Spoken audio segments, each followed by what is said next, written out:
Hello and welcome to another episode of the Reverse Mentor Lab, where we engage with thinkers from around the world to explore how leaders of today can learn from leaders of tomorrow. You're back with your hosts. I'm Joshua.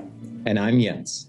Hi there. You're back for another episode of the Reverse Mentor Lab. Today we've got a bit of a deep dive lined up, where Jens and I will explore the topic of who was the first person to take a bet on you. We hope you enjoy the episode. Cheers.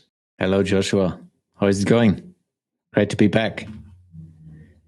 Jens, we're back and in action again. It's awesome to be recording another episode of the Reverse Mentor Lab, and I'm really looking forward to the topic today, specifically because I'm the young thinker in the room. And I'm sure that when you first heard the topic about who was the first person to take a bet on you, you probably had to think long and hard because you've had a great experienced career so far, and I'm sure there's a lot more to come for you. But yeah, awesome topic. Looking forward to discussing and taking a deep dive with you. Yeah, same. And it's a super hard question, I can tell you. I have no idea still yet. I will come up with something on the fly. No, it's yeah. Or maybe I love the topic because it's interesting because everyone has had someone who is putting a bet on them or on yourself or get supported. But it's just you just take it for granted if you are like I am 20 something years in my career. That just happened 20 years ago. And it's not really something that you think about every day, but it's just putting yourself into the mindset of, okay, what have been the different people who put a bet on me over time? And it's quite fascinating to dive deeper into that and then think about, okay, there was this person, there was that person, there was this, there was that. But and all of them enabled different parts of my career. That's the cool thing of that. So yeah, a good one. Yeah, and I'm sure there are lots of threads that we're going to end up pulling on today, Jens. And maybe just to take it a bit further, what you mentioned right at the end there is around there are many people that have placed bets on you. And I think that sometimes when you think about bets, if you're gambling, you go and place everything on red or everything on black, on the roulette table. And you think about, geez, I'm going to gain everything if that specific, the ball lands in that specific square or that specific part of the table. And that's a traditional form of what we mean by a bet. But a bet can also evolve over time. You as a person evolves over time, and the person who placed the bet on you originally may also change. And I think that there have been some great coaches when you think about, the likes of Bill Campbell, who've really made a name for themselves. And, he's often referred to as the great Bill Campbell of Silicon Valley. And he's worked with a number of people, but he's also taken people with him in terms of helping them to unlock teams and things like that. So, yeah, that's why I just wanted to throw in there before we really head down this deep rabbit hole that I'm sure we've got lined up. So, Jens, to kick things off, maybe before we look at who was the first person to take a bet on you, why do you think it's important to place a bet on a person and a bet on an individual? Yeah, it's super, super important because in the end, it's even if you're inside a business environment, if you're in a company, most of us, if I would not say all of us, will not work in one company in their whole life. If we just focus on the business part. So if you bet on a person, that person will grow, that person will develop over time, that person will take that knowledge with them. And in the end, you will always win. At least I truly believe in that. If you bet on a person and if you support the person, because you will, just by doing that, you will learn. And maybe just double clicking on the bet part. And I would love to do that one day. I've never gambled in my whole life, like this kind of stuff. We need to do that one day, maybe going into the US and doing some fun stuff, like €5 or something. No. So the important part of betting, in this way we think today, at least, is, and most of the time, is it's unsecure. You don't know the outcome. And if we now use that for betting on a person, is you support a person, you empower a person without knowing the outcome. So you don't have a clear path to success for that person. You don't really know how the person is acting and reacting and working with that. It's unsecure. It's uncertain of what the outcome will be, and that's for me as well the good thing, because if you put a bet on someone, it's truly giving, like we talked about in a couple of episodes already. It's your focus on giving and supporting that person without having a direct benefit.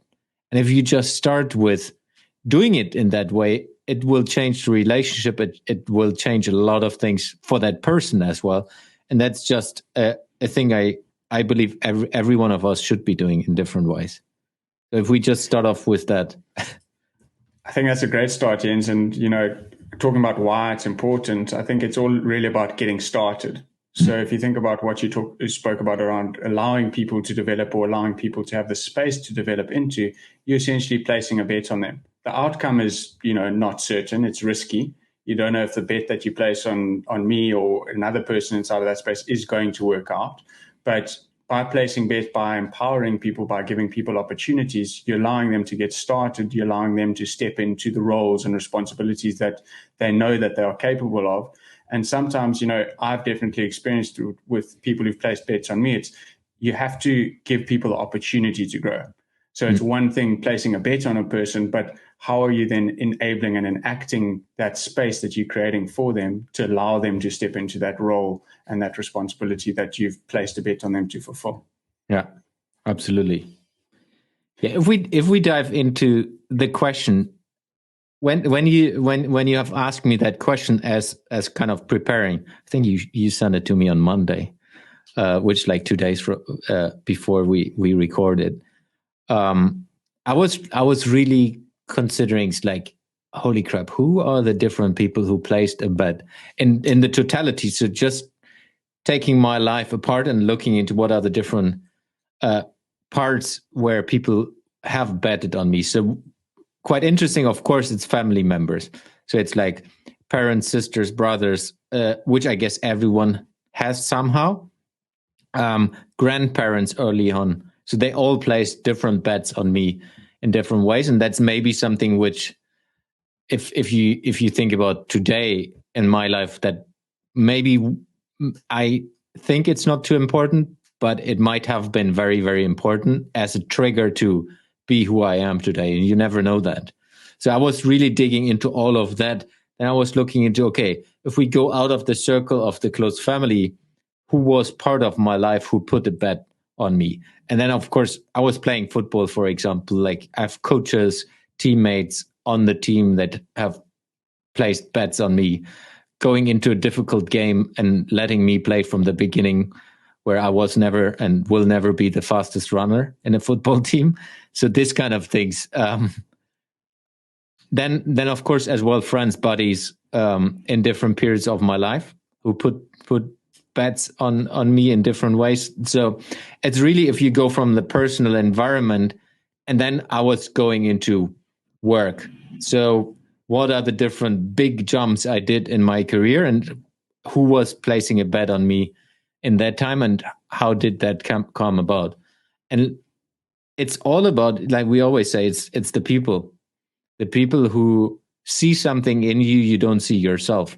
Maybe if we just go into the work environment, it's for me, it's looking back. At least that's what I think. Why they did it? They have seen something in me, which I haven't seen at that time. Of course, they get something out of that because it was a business environment. So I'm aware of that. People are not just placing a bet on, or haven't just placed a bet on me just because it's nice to do. They also get a return in that on a long-term perspective. Yeah. So that's how I started. Awesome place to start, Ian. So let's dissect that a bit further. So if we think about what does it mean to place a bet? So, and to double click on the two examples that you used, the one was around seeing something that you didn't see yet in yourself. So if you take an experienced thinker on a young thinker, that experienced thinker may see a trait or a personality style or characteristic inside of that young thinker, which would then lead them to take a bet on it. The other side of it is you as a young thinker, how do you take a bet on yourself? How do you take a bet on yourself to progress and to step into that role that you've been given? And I think sometimes, it's fascinating. A couple of days ago, I was having a conversation around internships with young thinkers. And the young thinkers were saying, okay, well, I need to go into an internship to gain experience to then have an opportunity to take that forward. The reality is you don't know precisely how that internship is going to play out. Yeah. But if you take a bet on yourself and you say, geez, Josh, I'm going to do the most with all that I have and all that I can, and I'm going to put myself into an environment where I've placed a bet on myself to maximize and to leverage opportunities that come to me inside of that internship, there's a higher probability that that bet on yourself will then play out positively going forward. Yeah. And I think that those are two things that, then if you think about transition, if you're transitioning in terms of different things, you're evolving over time, you're not necessarily just placing one bet on a person. It's that evolution, that outcome, which is always developing and that you're growing into through time, which is why I think that the concept of, who's the first person who took a bet on you, it may have been, the person who gave you your first job, for example. They took a bet on you because they saw something that might develop into a potential benefit for them, but also allow you to grow into it going forward. And that notion of a bet is really around opportunity and risk management, which then grows as the transition is engaged in definitely like a positive or a negative way sometimes as well. Yeah, definitely. So how did you come about looking at that from your angle as a young thinker? Exploring the question in itself before we go into it's like who did place a bet, which we have to. Yeah, so I had a sense that was coming and that they were going to turn the microphone back to me. But in terms of understanding the concept of a bet and who was the first person who took a bet on me, where did I start my thinking? I started my thinking around saying, okay, well, how was I enabled? And I think sometimes and I keep going back to this notion, a bet is not just a once-off space. It's something that can evolve. So if you think about the types of bet that can happen, and I'll use the roulette table again as an example, you can go and put all of your money on that specific roulette table on that specific square. But that means that you're hedging everything on that specific bet. And you can in the same notion go and place smaller bets on multiple different places on the roulette table. And I think that that's where my thinking came around is how do you go about enabling people to take small bets on you? Because when you're starting out as a young thinker, I think sometimes young thinkers, hedge everything on this one bet that they're placing. So if we take the example of internships, as a young thinker, you might say, geez, I really want this internship. And you'll apply everything to just looking at that specific internship, but you ignore 5 others. Now, why did you go and ignore those 5 others? And I used the example a couple of days ago saying to a young thinkers, be conscious about the doors that you are closing when you say no to things. And when you're closing doors, when you're saying no to people placing bets on you, that's fine. And that's part of the process and part of the evolution. But do it with intentionality and be cognizant of this overall design and space that you're creating inside of it. So in rounding up, and that's a long answer that I've given, Jens, but almost how are you enabling people to take small bets on you? How are you putting yourself into that space to allow yourself to take up those bets? And also, why are you saying no to specific bets is something that those 3 elements was where I sort of started my thinking. Love that. It's quite cool where when you flip this around, it's like enabling others to place bets on you. It's taking the total concept on its head again, where it's not about the other person putting a bet on you. It's more how can you influence that in a positive way that you make yourself able to get betted on, which is quite cool. And there's a lot in career development. I could go down that rabbit hole for the next hour. How you do that and how important it is to do. So I love that perspective. Yeah, and there's definitely a lot of things, and I've been doing quite a lot of thinking lately around the notion of knowledge work. So for those who aren't familiar with the term of knowledge work and the phrase, it's basically you are doing some form of knowledge work. So you're sharing some knowledge, or you're interpreting and translating different things that are happening, and you're providing an insight to that.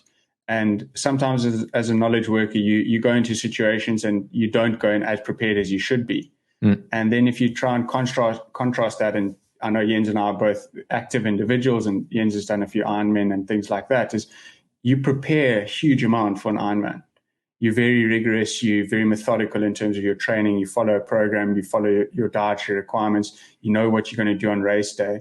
Now, why doesn't that happen in the knowledge workspace? Why do people think that they shouldn't spend time exercising their brain muscles, or going and sorting through different views and learning things that challenge their own worldviews? Why is it that we apply so much, when we want to go and achieve something athletically, we're very methodical and structured in terms of how we go about preparing. We work on specific muscles, but inside of this development space and knowledge workspace, we don't necessarily think about all of those systems that are needed to support the overall development. And I think that that's influenced sort of maybe my response that I gave around the way that I think about this concept of putting yourself out there to allow other people to place a bet on you. Yeah, and that's quite fascinating. We talked about that a couple of weeks ago, not inside the podcast world or not in the recording, but it's about doing it with intent strategically, or being the opportunity seeker, which is just a person that is jumping on every shiny object that's floating around. I think it's part of that as well. Whereas if you want to enable others to place bets on you, you need to strategically have a direction, understand where you want to go in your life. And that can be, if you're a student, what you want to do the next couple of years, what do you want to learn? And that enables you to do things differently. Yeah, and to go down this rabbit hole, and then we'll pull ourselves back out. And Jens, I'll put you on the spot and say, who was the first person to take a bet on you, and look forward to that story. But just quickly around putting yourself in a situation to be betted on. I think that we live in a phenomenal environment where we've got the digital world at our fingertips. So how are you intentionally creating a space where you can be betted on? And I've used this example before, is where I've said I've never had a business card as an individual. And the CV that I've had, I can't remember the last time that I compiled a very strong or traditional CV. And I'm a firm believer that this digital fingerprint and this digital footprint that you're creating is all part and parcel of the experience, and almost like your personal package that you're creating. So how are you doing that as a young thinker? How, as an experienced thinker, are you consuming and interacting with that? And are you considering that when you look at placing a bet or hiring a new individual into your organization and things like that? Yeah. Now, yeah, it's this strategic approach again. Yeah. Cool. So, Jens, I'm going to put you on the spot. Who's the first person, or what's the first story that you'd like to tell us about the person who placed the bet on you? Yeah, I was thinking to go into like getting my first job when I was 16. But then it's like the people, they're not really placing a bet on you. I mean, they're risking rarely something. If you turn back the clock, it's like 1997. The market was there. Like when I was starting to work on construction sites, that's not really placing a bet. It's just fulfilling a gap and put a young dude into a working environment. So that's why I don't want to go that as well. Not when I got fired from that first company because of recession and so on. I think the person I started working literally the week after was also not placing a bet. We have known each other for years because we worked together in the previous company. So that was not placing a big bet. So for me, it was more the couple of companies after that when I've had the possibility to work with the managers of my managers. So that was a company, I don't know, let's say a couple of thousand employees, where I was able to engage with people I have nothing to do from a like real operational work perspective. And there was a person who was starting out a new key account inside of that company. So the bigger company got a huge assignment, building a new key account for a different client. And I was in another key account doing work inside of that. And there was a person who was leading that total new structure of that key account. And this person, and I was, how old was I? 24, 23, something around that. This person was looking for someone who can be the second dog in that business, like building that up from the ground up. And I don't know why exactly, but this person was betting on me, was kind of bringing me into that world and making me the second person, like being the assistant who is running a lot of things in that world. And I think one of the why I'm saying that this was one of the biggest triggers for my career to be where I ended up. I mean, it's not end yet, but let's say my corporate career, where this person was betting on me, putting me into environments I wasn't able to reach before, putting me into discussions as well with the clients where it was like the board of directors from the clients, and I was part of that discussions as 24, 23-year-old dude. And it's like just it was the finance sector, so banks. This was not normal at that time. That a young dude with my background coming from construction sites is sitting in like this big meetings where it's about like a couple of million euros on how do we change the strategy of this kind of implementation here and there. So it was fascinating now looking back, an enabler of my career when I just look back. And I have a couple of ideas, but I still have no idea really why he has bet on me. And I was only like 2 years in that position, then I changed the companies. Took my next step. And, it's a fascinating story, Jens. And I think sometimes, when we've had people place bets on us, we just go into it and we know that we need to perform.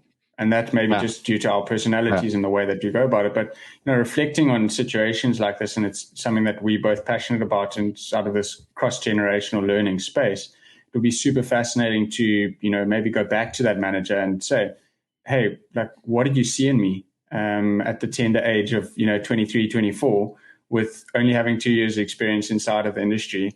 And what was it? Did you just enjoy the company, or did you really see something that triggered you to place that bet on me? Yeah. I have I'm not in contact with him anymore, but it would be fun to find him.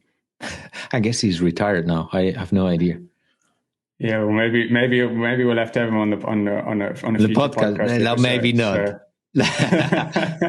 Too many stories from Jens's early days. But Jens, so from my side, it's interesting just where you took that from an experience perspective and the story that you told behind it. And in my thinking about who was the first person to place a bet on me in my relatively young career so far, is I sort of separated out into two examples. So the first is for those who know me, I've sort of played a lot of sports, and when I was younger, I was 10 years old, and I got an opportunity to join the age group above me in this cricket team that was going on tour. And the coach, he had a specific name for me, which I won't mention on the recording, but essentially he gave me an opportunity as a 10-year-old to participate in the age group above. And it wasn't just participating; it was actually inside of a key specific role. And this team that I'm referring to is a cricket team. And we were going on tour, and I got the opportunity to open the batting inside of that. And for those who aren't familiar with cricket, that means that you literally go and face the first ball that is bowled inside of the match, and there are two batsmen on either end. And so it's, I wasn't just participating; I was actually being put into a position that I had to actually perform. And reflecting on it, it was pretty daunting. But it taught me a lot. And those opportunities, those little things where people place a bet on you, that put you into situations where you may feel uncomfortable, often allow you to grow. And I think that as a young thinker, you need to think about how that then helps you unlock. So then you need to place a bet on yourself. You need to say, hey, I'm going to step up to this bet that's been placed on me, and I'm actually going to show people what I'm capable of, what I'm possible of. Because in simple terms, you're being put on a stage. You're being given an opportunity to perform. And I think that ties into what we'll wrap up the episode with around pay it forward. And then the other element from a more work-centric example was around an opportunity that a CMO, so a chief marketing officer, and a CEO gave to me right back when I started my career. And the opportunity was to build out an education framework for the company itself to help educate people that they were onboarding. And now, bear in mind, I'd just come out of university at the time. I'd spent 3 months with this company. I'd consumed a huge amount of information myself to develop my own onboarding for myself, because there wasn't necessarily an onboarding process and onboarding strategy in place. And then all of a sudden to be given the reins and say, hey, Josh, can you help us develop this onboarding education process? And I mean, I didn't know where to start. I still don't know quite how I got through it, but I remember developing 8 different modules inside of that to develop and to help people that were onboarded in this growth phase of the company, to help them understand what this company was about, what they did, what the culture was, and all of that sort of thing. And I think that I keep going back to this notion of someone placed a bet on me, but you yourself have to then place a bet on yourself to perform. Yeah. You then have to stand up and, go onto the stage and do your best work. And I think that that's a big thing in terms of, it's one thing being given the bet, as in someone placing a bet on you, but it's what do you do with it? Because not everyone does something to the best of their ability when someone places a bet on them. Yeah, 100% agree. And I can tell you a lot of examples from my world where I got the opportunity, which is like someone placing the bet on me on doing things I've never done before. And I work my ass off to fulfill that without having an idea to do that. And that's still happening in different parts, even like clients working with me who are like very, very big or like completely in a different field where I have no idea from. That's just part of it. And specifically, if you're then honest in a business environment, that's not happening often. It's like, hey, I've never done it, but happy to use my brain in supporting you. It's different. And then you will try to fulfill it as best as possible. Exactly that, Jens. And I think it ties back very well to what you mentioned right at the start of this episode, is around people. And I think, people placing a bet on you, they're placing a bet on you as a person. They're asking you to trust yourself. They're asking you to trust your development and your own growth inside of that space. And I think that inside of this world that's, we're dealing with distributed teams, distributed environments, decentralized control, all of those buzz terms that are on the fly at the moment. But what does that mean around people? And how do you go about placing bets intentionally on specific people and then helping those people to grow into the roles and the bets that you're placing on them? Yeah, I was just talking to innovation consultant yesterday and was saying the biggest differentiator you have as an independent consultant is you. You can compete with the biggest consulting companies in the whole world because of you. If you take, let's just name one of them, BCG. They're doing an amazing work. They're working with all the major companies in the world. They're strong in what they're doing, but they're not a single person. They're not you. They have an armada of people that are, let's say it in a bad way, they're numbers. They will, if they engage with the client, it's not about the person, it's about the process of how can we support you in the best way. You as the consultant, you work with the company in a completely different way because you bring your flavor in. It's not about the process. Yes, you use the process, but it's about how you can make the difference. Super different perspective. And it's a lot. And I think that's going to be more important going forward if we look into the distribution, where I truly believe that bigger companies getting smaller and smaller companies are evolving more. It's like the one person company will get one of the norms in the future because of the distribution opportunities we have with blockchain and so on, where you can make the difference. That's one of the reasons I do the other show. Little plug. Yeah, little plug. And for those, the show that Jens is referring to, it's around, it's called Innovation Culture Coding. And I think it's super important just to understand what that means. And, I referenced in a previous recording around lessons from software. And I don't know if Jens intentionally brought the word coding in because he's been spending a bit too much time with me, where I've been referencing software in some of my data experience. But Jens, to wrap up and to bring together some of the threads that you threw out there was around people, around the importance of bringing your character, around showing up as your true and authentic self in terms of these relationships, and also to spend the time doing that. And I think sometimes when we think about bets, again, we think of these hasty, gambling type of scenarios, but there are different bets that you can place. So if you look at a venture capitalist, for example, a venture capitalist is placing a 10-year bet on an idea. They're placing a 10-year bet on a scenario that's going to play out based on a vision inside of this space. And I think that that's something also just to throw into some of the ideas that we've spoken about today is don't necessarily think about this bet as being a once-off transaction. Yeah. And the time frame that you place this bet on can also be a lot longer, or maybe it's a shorter bet that you're placing, big or small. Yeah.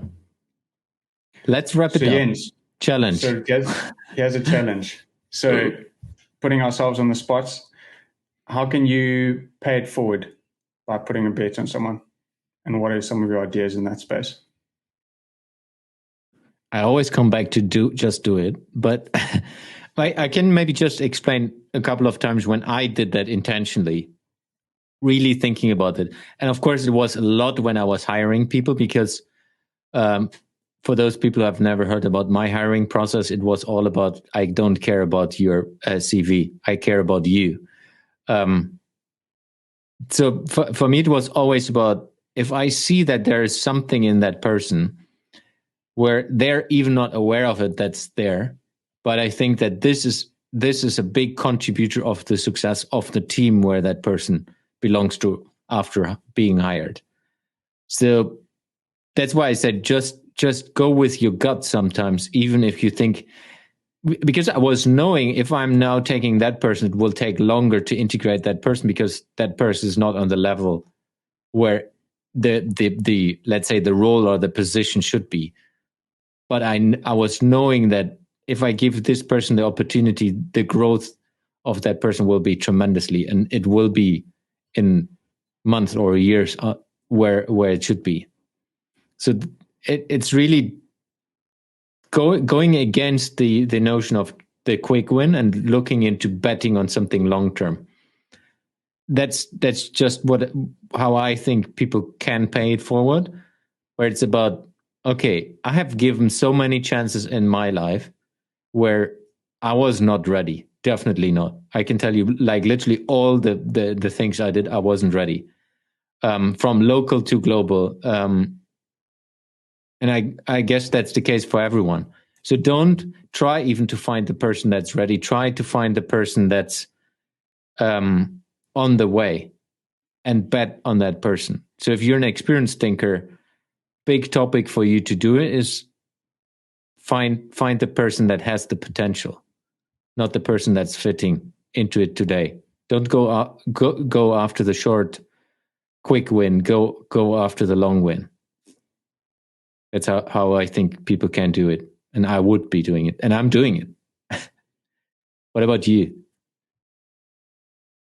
So I'll just add two touch points because I think you've summed it up hugely, Jens, and I agree with a lot of what you've said. The one element is just around paying it forward. So how can you, as an individual, create an environment where you're placing small bets on people and allowing them in turn to further place bets on other people inside of that? And then the other challenge around paying it forward is pay it forward to yourself. Allow and give yourself the time to develop and to step into those opportunities where people can then place bets on you as an individual. And I think whether you're an experienced thinker or a young thinker, and you've heard our conversation today, when we think about bets, we almost immediately think about the gambling scenario. And if you look at Jens's example, that's the first place his mind went as well. Yeah. And I think we've both spoken as the conversation has progressed and as the ideas have been fleshed out, it's really about something that we're both passionate about, is that longer term view. That longer term view around development, enablement, empowerment. What does that look like? And how, like Ian said, do you give a person the opportunity who's showing potential and has the biggest opportunity to grow into it? So, Jens, I've really enjoyed today's conversation. Love the examples that you've given. And I look forward to seeing you in another episode of the Reverse Mentor Lab soon. Same. It's always fun. We learn from each other while doing a podcast recording. It's always great to experience. Thanks, Josh. And yeah, also looking forward to the next one. See ya. Thanks for listening and joining us on the journey that is the Reverse Mentor Lab. If anything fascinated you in the discussion that we had today, you're welcome to set up a 15-minute coffee chat with us. Our emails are in the show notes, and you can also connect with us on our website, thexyzplayground.com.